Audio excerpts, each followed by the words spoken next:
Bonjour à tous, nous sommes heureux de nous retrouver aujourd'hui. Bonjour Marie. Bonjour Père Antoine. Oui, particulièrement heureux parce qu'en fait, aujourd'hui, ça n'est pas n'importe quel jour. Aujourd'hui, c'est le jour de Pâques, le dimanche de Pâques. C'est le plus beau jour de l'année pour les chrétiens, Marie. Alors, comment se préparer à vivre ces journées? Qu'est-ce que vous nous conseillez? Comment s'y préparer? Alors oui, jour de Pâques, en fait, j'ai envie à vous tous qui êtes avec nous, les petits, les grands, les enfants, les parents. En fait, moi, j'ai envie de vous indiquer trois choses. La première, on ne va pas l'oublier, hein. La première, c'est qu'aujourd'hui, on va manger des chocolats. Il y a cette très belle tradition des œufs au chocolat. Donc, si on mange des œufs au chocolat, spécialement, ou des cloches, c'est pour nous rappeler que, voilà, le jour de Pâques, on se régale. C'est un jour de fête.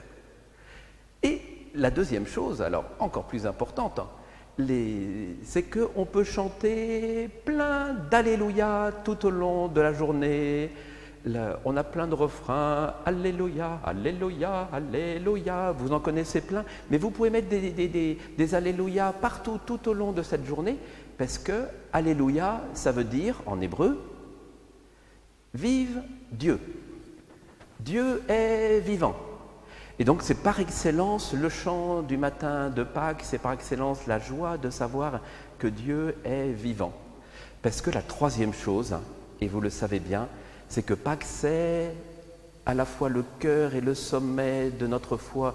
C'est la fête la plus importante pour les chrétiens. C'est un cadeau, mais extraordinaire de la part de notre Dieu. Jésus est ressuscité. Le Christ est ressuscité, il est vraiment ressuscité. Et donc c'est un jaillissement de joie, c'est un jaillissement de lumière. Cette lumière de Pâques, désormais, Dieu l'a fait briller. Et Marie, en fait, nous les chrétiens, on sait que cette lumière de Pâques, elle éclaire tout ce qu'on est en train de vivre. On est comme les autres hommes, il y a encore des difficultés, des épreuves, des choses compliquées, des gens qu'on aime qui sont malades ou des nouvelles difficiles dans le monde. Et pourtant, on sait que déjà, la lumière de Dieu et l'amour de Dieu, la résurrection de Jésus éclaire tout ça, elle donne courage et force dans les cœurs, elle soulève les gens, elle leur donne d'être généreux dans l'amour et dans leurs engagements. Donc oui, le Christ est ressuscité. Et du coup, en fait, j'avais envie de vous faire une proposition pour vous tous, c'est qu'on entende une page de ce très bel évangile du matin de Pâques. Faisons ça? Allons-y.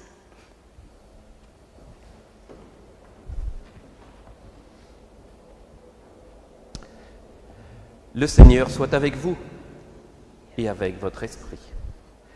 Évangile de Jésus-Christ selon saint Marc. Gloire à toi, Seigneur.